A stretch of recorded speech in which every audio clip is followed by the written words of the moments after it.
বৈষম্য বিরোধী আন্দোলনের অন্যতম প্রধান আইকন শহীদ আবু সাঈদ এবং শহীদ মুগ্ধর নামে জাতীয় বিশ্ববিদ্যালয়ের আওতাধীন দেশব্যাপী সব কলেজে শহীদ আবু সাঈদ ও মুগ্ধ ট্রাস্ট স্কলারশিপের ব্যবস্থা করা হবে বলেও জানিয়েছেন উপাচার্য অধ্যাপক এএসএম আমানুল্লাহ।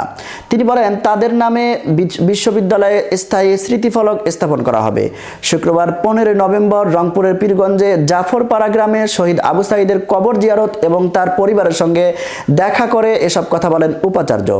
জাতীয় বিশ্ববিদ্যালয়ের এক সংবাদ বিজ্ঞপ্তিতে জানানো হয়, এ সময় তিনি দাঁড়িয়ে আবু সাঈদের কবরে 1 মিনিট নীরবতা পালন করেন এবং শহীদ আবু সাঈদ সহ সব শহীদের আত্মার মাগফিরাত কামনা করেন। তিনি বৈষম্য বিরোধী ছাত্র আন্দোলনের অন্যতম শহীদ বীর আবু সাঈদের রক্তের উপরে যে নতুন বাংলাদেশ দাঁড়িয়ে আছে তাকে বৈষম্যহীন বাংলাদেশ গড়ার দৃঢ় প্রত্যয় ব্যক্ত করেন। এ সময় জাতীয় বিশ্ববিদ্যালয়ের পক্ষ থেকে আবু সাঈদের পরিবারকে একটি অনুদানের চেক হস্তান্তর করেন।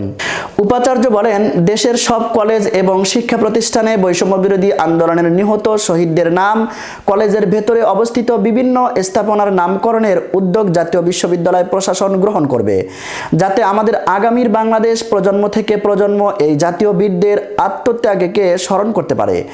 ভবিষ্যতে বাংলাদেশে আর কোনো ফ্যাসিস্ট শক্তি যেন মাথা চাড়া দিয়ে উঠতে না পারে, সেজন্য সকলকে সতর্ক থাকারও আহ্বান জানান তিনি।